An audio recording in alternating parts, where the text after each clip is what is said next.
Hey guys, my name is Erica Keene and I am Arva's dyslexia coordinator.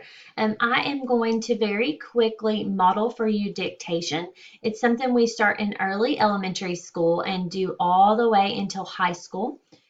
When we start out, maybe with the first kind of few introductions, we start out really simple with CVC words or short three-letter words. You can see here on my lesson plan, I have the word up, the word tug, and all about the process is just to get the kids to understand the steps so that, especially in our K-5 students or really our K2 when they come to Writer's Workshop or something like that, they know how to stop, use the process instead of coming to you or their learning coach to ask for help. Okay, so what we do is we teach them to first listen for the word, okay? In dictation, the teacher will always read the word out loud, and students are also guided on how to use these things like in an ACT test or ACT Aspire or on a spelling test in the classroom. And they can do these tools on their lap so that no one around them even will realize what they're doing. Okay, so the first thing that we do in dictation is pounding, okay? So it's tactile, it's all about touch. So want to make sure that you are actually touching something. We teach kids to do it on the table or the desk, or they can do it quietly on their lap. So we always pound words or syllables. So for example, if I said, all right, students, listen, pencils up, the word is up. So we tell them to pencils up, listen, okay? They're going to hold their pencil in their non-writing hand, okay? So that they have it ready, but they are not going to do that first. So up, up. I read it 2 times. They're going to pound. It's one syllable, up.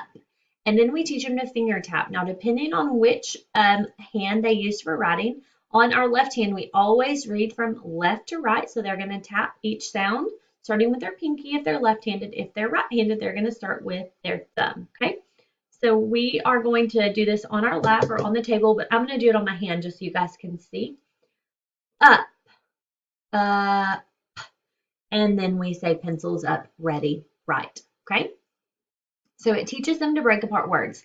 So then we have the word Doug, dug, d, g, and then they can write.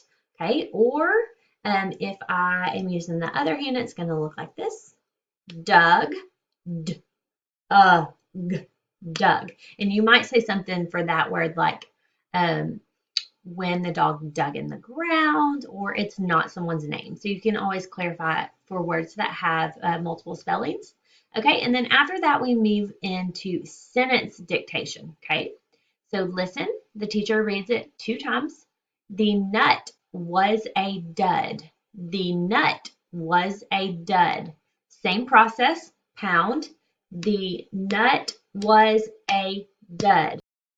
The nut was a dud. So remember, you always read it 2 times and then you pound, just like I just did.